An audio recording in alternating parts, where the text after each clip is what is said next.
अस्सलामुअलैकुम। Supreme court of Pakistan में इस वक्त मैं मौजूद हूँ इब्रार हुसैन अस्तोरी, और आज सईद बलोच के यूट्यूब चैनल में बतौर एंकर फ़राइज़ अंजाम देने की कोशिश करूँगा। और ख़ास तौर पे सईद बलोच साहब के माहिराना जो तज्ज़िये हैं सुप्रीम कोर्ट ऑफ पाकिस्तान से, वो जानने की कोशिश करेंगे। और आज सुप्रीम कोर्ट ने एक बड़े मुकदमे का फैसला सुनाया। 45 साल बाद जुल्फ़िकार अली भुट्टो को इंसाफ देने की बात हुई और राय दी गई अदालत की जानिब से।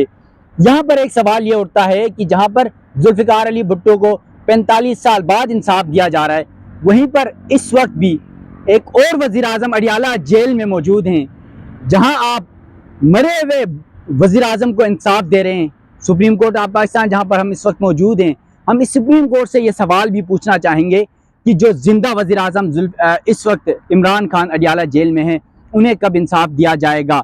मेरे साथ सईद बलोच साहब मौजूद हैं। सईद बलोच साहब, आज का फैसला और इमरान खान के हवाले से जो मुकदमात चल रहे हैं, वो इंसाफ के इस वक्त भी मुंतज़िर हैं अडियाला जेल में, तो ये क्या कुछ होने जा रहा है? चीफ जस्टिस काजी फाइजा साहब क्या फैसले देने जा रहे हैं? बहुत शुक्रिया अब्रार स्टोरी साहब। देखिए, मैं ये समझता हूँ कि सुप्रीम कोर्ट ऑफ पाकिस्तान ने आज एक तरह से पाकिस्तान पीपल्स पार्टी को हरी झंडी दिखाई है।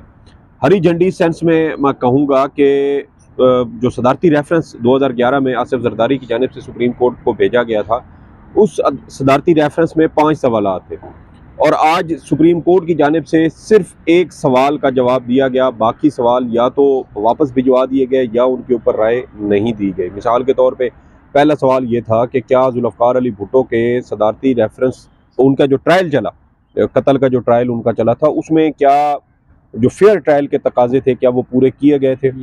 उसके ऊपर सुप्रीम कोर्ट ने सिर्फ ये राय दी है कि जुल्फ़िकार अली भुट्टो के ट्रायल में फेयर ट्रायल के तकाजे पूरे नहीं हुए, बुनियादी हकूक और जो ड्यू प्रोसेस ऑफ लॉ है उसको भी दुरुस्त अंदाज में फॉलो नहीं किया गया। ये एक जो लुबे लुबाब है आज की इस सदारती रेफरेंस पर सुप्रीम कोर्ट की राय का, वो ये है।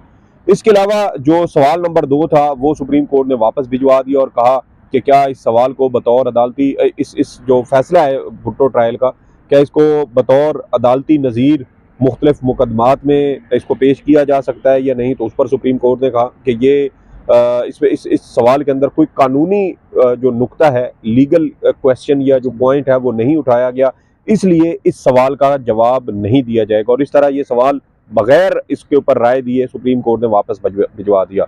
जो सवाल नंबर 3 और 5 थे, उसके ऊपर सुप्रीम कोर्ट की जानिब से ये कहा गया कि ये जो जुल्फ़िकार अली भुट्टो के वो जो एक इस्लामी तशख़्ख़ुस था या जो शवाहिद का जायज़ा लेने वाला मामला था, उन्होंने कहा सुप्रीम कोर्ट ने कि अब ये जो ट्रायल है जुल्फ़िकार अली भुट्टो का, वो हतमी हो चुका।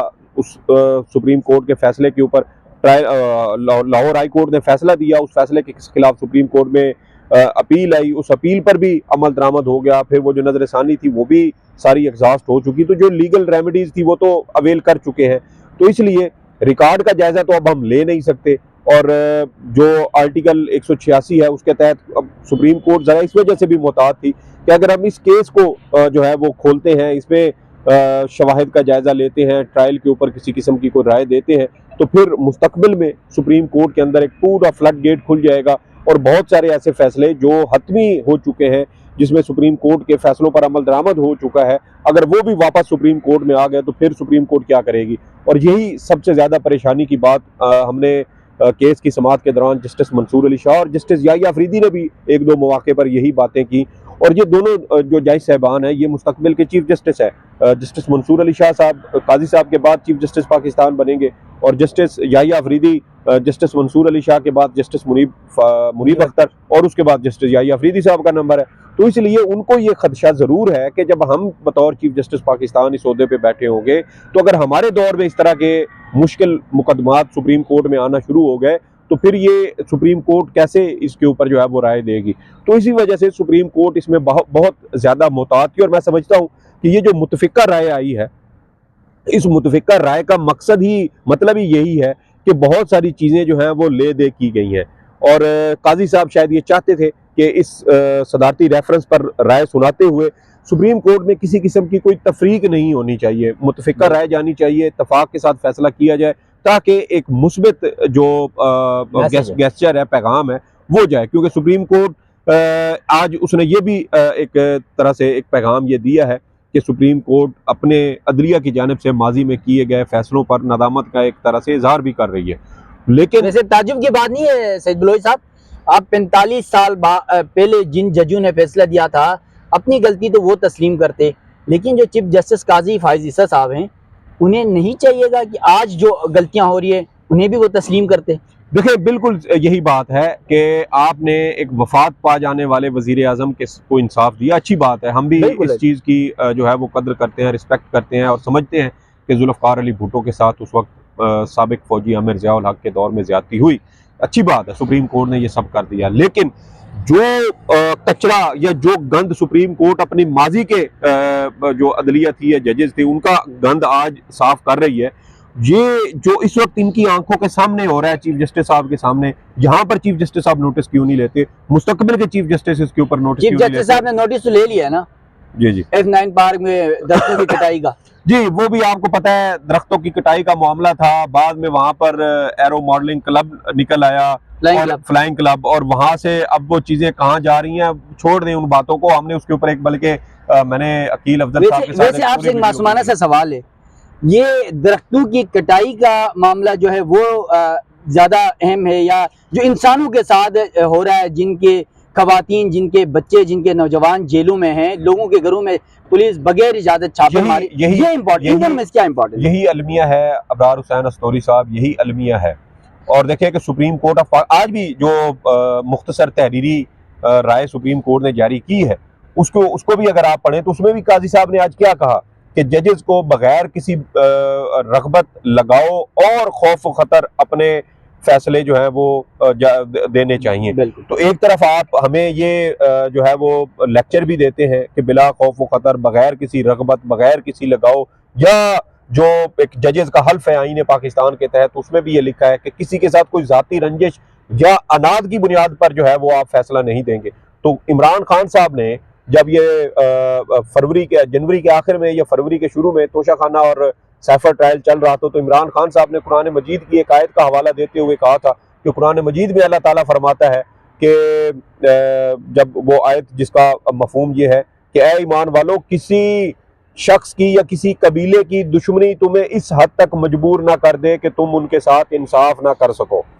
तो काजी साहब यहाँ बैठ के जिस तरह के फैसले दे रहे हैं, क्या जो वो था लेवल प्लेइंग फील्ड वाला फैसला था, क्या सुप्रीम कोर्ट को नजर नहीं आता कि एक सियासी जमात को यहाँ पर टारगेट किया जा रहा है? यार, पाकिस्तान पीपल्स पार्टी, मुस्लिम लीग नून, JUI, इसके अलावा आजाद उम्मीदवार और बहुत सारी दीगर छोटी जमात इस्लामी और दीगर छोटी सी, इवन के महमूद अचकजई साहब जो इमरान खान के कट्टर नजरियाती मुखालिफ है, यार वो शख्स भी अगर आज ये कह रहा है कि इमरान खान के साथ उसके उम्मीदवारों के साथ ज्यादती हुई है, उनका मैंडेट चोरी किया गया है, सब लोग गवाही दे रहे हैं। कल जो फॉर्म 45 का तमाशा इलेक्शन कमीशन ऑफ पाकिस्तान ने लगाया है, मैं कहता हूं कि ये पाकिस्तान के लिए, पाकिस्तान की जमहूरियत के लिए ये डूब मरने का मकाम है यार। कि आप इस तरह इतनी बूंदी आपने जेलसाजी की, इतनी बूंदी आपने जो है वो 2 नंबरियां की हैं कि आपने एक को 9 बना दिया और एक का वो जो आर्म है वो उसमें से नजर आ रहा है, और नीचे वो जो लाइन लगाते हैं एक के, अमूमन वो लिखते हुए ऐसे नीचे लाइन, वो 9 के नीचे लगी हुई है, 6 को आपने 1 बना दिया, इतना मोटा आपने 1 बनाया हुआ है वहां पे। कोई बात नहीं, 350 को 1350, 385 को 1385, और मैं ये समझता हूँ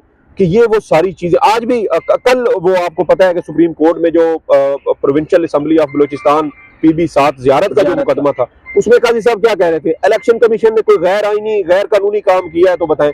सबसे बड़ा गैर कानूनी और गैर आईनी काम तो यह था कि इलेक्शन कमीशन का ये ड्यूटी थी कि उसने 90 रोज के अंदर शफाफ, आजादाना, मुनसिफाना इंतखाबात करवाने थे, लेकिन इलेक्शन कमीशन ये इंतखाबात नहीं करवा सका। तो जब इलेक्शन कमीशन अपने मैंडेट के मुताबिक, अपनी जिम्मेदारी के मुताबिक इलेक्शन नहीं करवा सका, तो फिर इससे बढ़ के इलेक्शन कमीशन का और गैर आईनी और गैर कानूनी काम क्या होता है? फिर फेयर ट्रायल का जो लेवल प्लेइंग फील्ड का मामला था वो नहीं दिया गया, जो कागजात नामजदगी जमा कराने का जो तमाशा इस मुल्क में लगा, पूरी दुनिया में पाकिस्तान की रुसवाई हुई, क्या काजी साहब को वो नजर नहीं आता था? जब सुप्रीम कोर्ट में बल्ले का इंतखाबी निशान वाला केस चल रहा था, तो काजी साहब ने कहा था कि PTI का ये मौक़िफ़ दुरुस्त साबित नहीं होता कि PTI को जो है वो इलेक्शन कमीशन की जानिब से लेवल प्लेइंग फील्ड नहीं दी जा रही। तो जो जज ये मानने को, ये तस्लीम करने को तैयार नहीं है कि इलेक्शन कमीशन जो है वो गलत कर रहा है या जो ब्यूरोक्रेसी है वो गलत कर रही है। DROs और ROs के खिलाफ उमैर नियाजी गए थे ना लाहौर हाई कोर्ट में, आपने लाहौर हाई कोर्ट का हुक्म कलअदम करार दे दिया और उसी ब्यूरोक्रेसी से आपने जो है ये सारे इलेक्शन करवाए, तो उस इलेक्शन के नतीजे क्या निकले? ये जो भूडी हरकतें हुई ये फॉर्म 45 के नाम पे, फॉर्म 47 के नाम पे, इसके ऊपर सुप्रीम कोर्ट चाहती तो सारे नोटिस ले सकती है। करोड़ों लोगों के बुनियादी हकूक का मामला है, सुप्रीम कोर्ट खामोश है। एक साबिक वजीर आजम को जेली भूडे मुकदमात में फंसाया गया, उसको कहा गया कि हम इसको सजाए मौत दिलवाएंगे, सुप्रीम कोर्ट उसके ऊपर खामोश है। हुदैबिया पेपर मिल्स में काजी साहब का अपना लिखा हुआ फैसला है, कहा कि नवाज शरीफ साहब को वो अटक जेल या वो अडियाला वो अटक किले के अंदर जब वो कैद थे तो वहां पर उनको फेयर ट्रायल का हक नहीं दिया गया, इसलिए फेयर ट्रायल का जो हक है वो हर मुल्जिम का आईनी हक होता है। तो इसलिए ये जो हुदैबिया पेपर मिल्स केस है इनको इस तरीके से जो है वो कलअदम करार दिया गया और नवाज शरीफ साहब को रिलीफ दिया गया। क्या इमरान खान को अडियाला जेल में फेयर ट्रायल का हक दिया जा रहा है? यही मैं आपसे पूछना चाह रहा था कि जुल्फिकार अली भुट्टो के इस आज के फैसले पे, इस राय पे ये कहा गया कि उस वक्त फेयर ट्रायल नहीं हुआ। क्या आप समझते हैं इमरान खान के कई मुकदमात का अडियाला जेल में ट्रायल हुआ, इस ट्रायल के दौरान वो उनके जो बयानात थे शाह महमूद कुरैशी के, इमरान खान के, वो उनको पता भी नहीं, वो ऑलरेडी रिकॉर्ड हो गए थे। ये क्या मतलब वहां पे क्या इंसाफ हो रहा था? देखिए नहीं हुआ, यही कह रहा हूं कि इंसाफ के तकाजे पूरे नहीं किए गए। मुझे बताएं, सैफर केस में कहा गया एक सरकारी वकील की जानिब से मैं इमरान खान को सजाए मौत दिलवाने की कोशिश करूंगा। यहाँ सुप्रीम कोर्ट में जब सैफर जमानत केस आया था तो आप भी मौजूद थे, मुझे बताएं कि उस वक्त जिस तरीके से जस्टिस सरदार तारिक मसूद ने और जस्टिस अतर मिनल्ला साहब ने सैफर केस को लीरो लीर किया था, और उस वक्त जो FIA के प्रोसिक्यूटर थे राजा रिजवान अब्बासी साहब, वो तो उनकी तो गिगी बंद गई थी, उनसे तो अदालती सवालात का वो जवाब नहीं दे पा रहे थे। और उस वक्त सुप्रीम कोर्ट ने, जो उस वक्त हमने ऑब्जर्वेशन देखी, सुप्रीम कोर्ट ने कहा था कि ये जो मुकदमा है ये ज्यादा से ज्यादा 2 साल सजा का बनता है, वो भी इस सूरत में कि वो सजा साबित हो, वो जुर्म साबित हो। तो ये सजाए मौत का तो बनते नहीं था। इसका मतलब ये है कि जुल्फकार अली भुट्टो की तरह एक साबिक वजीर आजम को जानबूझकर ये कहा गया कि हम इनको सजाए मौत दिलवाएंगे, और कोशिश की गई और इंतहाई भूंडे अंदाज में केस चलाया गया। इमरान खान का 342 का बयान हुआ, दस्तखत नहीं हुए। शाह महमूद कुरैशी साहब का तो वो 342 का बयान ही नहीं हुआ, वो हाथ में लेके खड़े हैं। जज साहब फैसला सुना के कहते हैं इमरान खान साहब, शाह महमूद कुरैशी साहब मेरी तरफ देखें, मैं आपको 10-10 साल कैद की सजा सुनाता हूँ। और वहां से उठ के वो निकल गए, और शाह महमूद कुरैशी साहब पीछे आवाज दे रहे हैं कि जज साहब मेरा तो 342 का बयान ही रिकॉर्ड नहीं हुआ। ये तमाशे यहाँ पे अदालतों, ये पाकिस्तान की जेलों में इस वक्त लग रहा है। और उस वक्त अगर एक फौजी आमिर की हुकूमत थी तो इस वक्त भी एक तरह से नीम फौजी हुकूमत है, एक हाइब्रिड रिजीम इस मुल्क पर मुसल्लत है। और कहाँ से ये सारी डोरें हिलाई जा रही हैं आपको भी पता है, हमें भी पता है, सबको पता है। लेकिन सुप्रीम कोर्ट खामोश। इमरान खान के खिलाफ तोशाखाना केस, बुशरा बीबी के खिलाफ तोशाखाना केस, सजाएं सुना दी गई, सुप्रीम कोर्ट खामोश। फेयर ट्रायल का हक नहीं दिया गया, सुप्रीम कोर्ट खामोश। इमरान खान के वकील तब्दील करके सरकारी वकीलों को जो है वो डिफेंस काउंसिल तैनात कर दिया गया, सुप्रीम कोर्ट खामोश। उसके अलावा आप देख लें कि जो ट्रायल कोर्ट में इमरान खान के खिलाफ जज हमायूं दिलावर ने केस जैसे चलाया और जैसे फैसला दिया, एक दिन में 5-5 बार केस कॉल किया गया और जबरदस्ती जो है वो केस का फैसला सुना के इमरान खान को अंदर किया गया, उसके ऊपर सुप्रीम कोर्ट खामोश। फेयर ट्रायल इमरान खान को नहीं मिल रहा, सुप्रीम कोर्ट खामोश। इद्दत में निकाह वाला एक बेशर्मी और बेगैरती पर मबनी एक केस चलाकर इमरान खान और उनकी अहलिया को अलग कर दिया गया और उनका निकाह बातिल करार दे दिया गया, सुप्रीम कोर्ट खामोश। करोड़ों लोगों के वोट चोरी हो गए, सुप्रीम कोर्ट खामोश।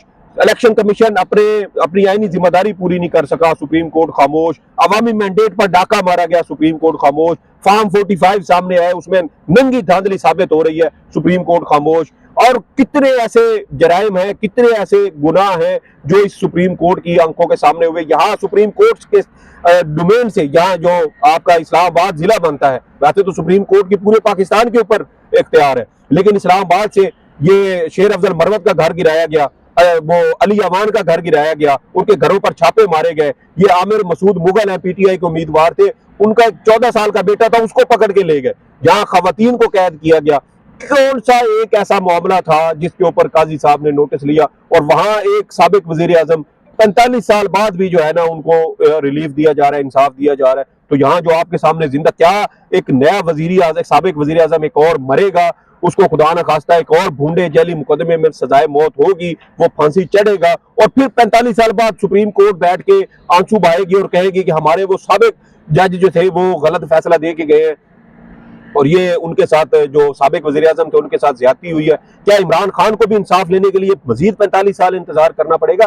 तो ये हमारे अदलिया को सोचना चाहिए, हमारे जजेस, मौजूदा चीफ जस्टिस को सोचना चाहिए, मुस्तकबिल के चीफ जस्टिस को सोचना चाहिए कि ये जो कुछ इस वक्त पाकिस्तान में हो रहा है, तारीख आपको माफ नहीं करेगी। तारीख बड़ी बेरहम होती है और तारीख इस बार ये भी नहीं होगा कि 10, 15, 20 साल के बाद तारीख लिखी जाएगी। ये तारीख लिखी जा रही है साथ साथ। आपका हर फेल, आपका हर कॉल जो है वो इस वक्त सोशल मीडिया, इस वक्त मैं समझता हूँ कि सोशल मीडिया मौरख है और सोशल मीडिया ही ये सारी तारीख लिख रहा है। सबके किरदार जो है वो बड़े तफसील के साथ वो लिखे जा रहे हैं। कोई किसी को माफी नहीं मिलेगी। जिसका जो किरदार था तारीख में, उन सब का उसी तरीके से वो लिखा जाएगा और वो तारीख में अमर होते हैं या वो तारीख में इबरत बनते हैं। ये जो इख्तियार है ये इनका अपना है कि ये उसको कैसे लिखने की कोशिश करते हैं या अपने आप को कैसे ये कौम और आवाम के सामने लेके आते हैं। क्योंकि पूरी दुनिया मैंडेट चोरी के ऊपर बात कर रही है, पूरी दुनिया इमरान खान के खिलाफ जाली भूडे मुकदमात में सजाएं सुनाने पर उसने मजम्मत की। आप देख लें कि पाकिस्तान से ज्यादा तो इंटरनेशनल मीडिया ने इमरान खान को सुनाई गई इन सजाओं के ऊपर जो है वो आवाज उठाई और इसके ऊपर रिपोर्टिंग की। तो इसका मतलब ये है कि पाकिस्तान में सब कुछ ठीक नहीं हो रहा और ये अदलिया अगर इसका एक बार फिर इस्तेमाल हो रही है तो जिम्मेदारी चीफ जस्टिस पाकिस्तान की आती है कि वो इसके ऊपर नोटिस ले और इसके ऊपर कार्रवाई करे और अपनी अदलिया के किरदार को बेहतर करे। अच्छा सईद बलोच साहब, मेरा आखिरी सवाल आपसे है, मुमकिन तौर पर सुप्रीम कोर्ट का ये फैसला आपने तफसीलात सामने रखी। यहाँ पर एक चीज़ है, 8 फरवरी से पहले हमने देखा कि पाकिस्तान तहरीक इंसाफ के खिलाफ क्रैकडाउन हो रहा था। किसी की जुर्रत नहीं थी, किसी की हिम्मत नहीं थी, पूरी रियासती मिशनरी उनके खिलाफ लगी हुई थी। लेकिन कुछ दिन से हम ये देख रहे हैं बर्फ पिघलती नजर आ रही है और फिर कल कप्तान से कुछ बातें भी हुई डील के हवाले से भी। शेर अफजल मरवत ने कहा, इमरान खान ने तो कहा कि मैं मर भी जाऊंगा डील नहीं करूंगा। क्या कोई अली अमीन गंडापुर जिसके पीछे रियासत की पूरी पुलिस लगी हुई थी, जिस तरह वो शाहरुख खान साहब कहते हैं ना कि 22 मुल्कों की फौज पुलिस मेरे पीछे लगी हुई है, तो उसके पीछे तो पाकिस्तान की 22 एजेंसियां लगी हुई थी। कल वो प्रोटोकॉल के साथ अडियाला पहुंचे। ये अवाम के वोट की जो पर्ची है ना, ये उसकी ताकत है कि कल तक पुलिस जिसको वो क्या, मैं वो लफ्ज इस्तेमाल नहीं करना चाहता, जैसे वो इश्तिहारी मुलजिम होता है ना, हार्ड कोर क्रिमिनल कोई, उसकी तरह जो है वो जैसे छापे मारे जा रहे थे और अली अमीन गंडापुर को भी इनके घरों के ऊपर मुतअद्दिद छापे मारे गए। वीडियोस इनके भाई फैसल अमीन और दीगर जो है वो शेयर करते रहते थे। कल तक वो मुलजिम थे, पुलिस उनके पीछे भाग रही थी, पकड़ रही थी, उनके दूसरे सूबों में जाने पर पाबंदी लगाई जाती थी। आज आप देख लें, आवाम ने अपने वोट की पर्ची से उनको वजीर आला की कुर्सी पे बिठा दिया। तो यही वो वोट की ताकत है, यही वोट की पर्ची की ताकत है जो अवाम ने शायद पाकिस्तान की तारीख में पहली बार जिसका दुरुस्त मजा लिया। मैं कहूंगा इसको मजा लेना कि आपने एक चीज इंजॉय की है। खैबर पख्तूनख्वा की आवाम को क्रेडिट तो देना। हाँ बिल्कुल बिल्कुल, न सिर्फ खैबर पख्तूनख्वा, पंजाब में भी अवाम ने उसी तरह दिया। वैसे मज़ामत नजर आई पंजाब में मज़ामत आई, पंजाब की आवाम ने वोट भी दिया और आप देख लें कि सबसे ज्यादा जो वोट पर डाका मारा गया वो भी पंजाब में मारा गया। देखते हैं, इमरान खान साहब की एक पॉलिसी उनकी है कि वो मैंडेट चोरों के साथ, कौम के पैसों के लुटेरों के साथ जो है वो नहीं बैठेंगे। इमरान खान ने महमूद अचकज़ई नजरियाती मुखालिफ थे, गुफ्तगू की, बातचीत की, सदर का उम्मीदवार नामजद किया। मौलाना फजलुर रहमान नजरियाती मुखालिफ थे, बात की, साथ बैठे, अपना वफद भी भेजा। इसके अलावा जो दीगर उनके इसी तरह के नजरियाती मुखालफीन हैं वो बता रहे हैं कि मैं अपने नजरियाती मुखालफीन के साथ बैठने को तैयार हूँ, लेकिन मैं इन अवाम के मैंडेट चोरों और अवाम के पैसे की जो है वो चोरी करने वालों के साथ मैं किसी सूरत नहीं बैठूंगा। इनके साथ किसी किस्म की कोई बात नहीं होगी। यकीनन सईद बलोच साहब, आपने तमाम तर तफसीलात रखी कि इस वक्त रियासत में क्या कुछ हो रहा है और अदालती फैसले क्या सुनाए जा रहे हैं। और आज जुल्फिकार अली भुट्टो केस का फैसला 45 साल बाद सुनाया गया, लेकिन आज भी मुंतजिर है कौम कि एक और वज़ीर आज़म इमरान खान इस वक्त भी अडियाला जेल में इंसाफ के मुंतजिर हैं। उन्हें कब इंसाफ मिलता है? चीफ जस्टिस काजी फायद ईसा से हम सब का यही सवाल है, कौम का सवाल है, और देखते हैं कि कब इंसाफ मिलता है जुल्फिकार अली भुट्टो की तरह इमरान खान को भी। ये तो आने वाला वक्त ही बताएगा। सुप्रीम कोर्ट से सईद बलोच और इब्रार हुसैन अस्तरी को दीजिएगा इजाज़त। अल्लाह हाफिज़।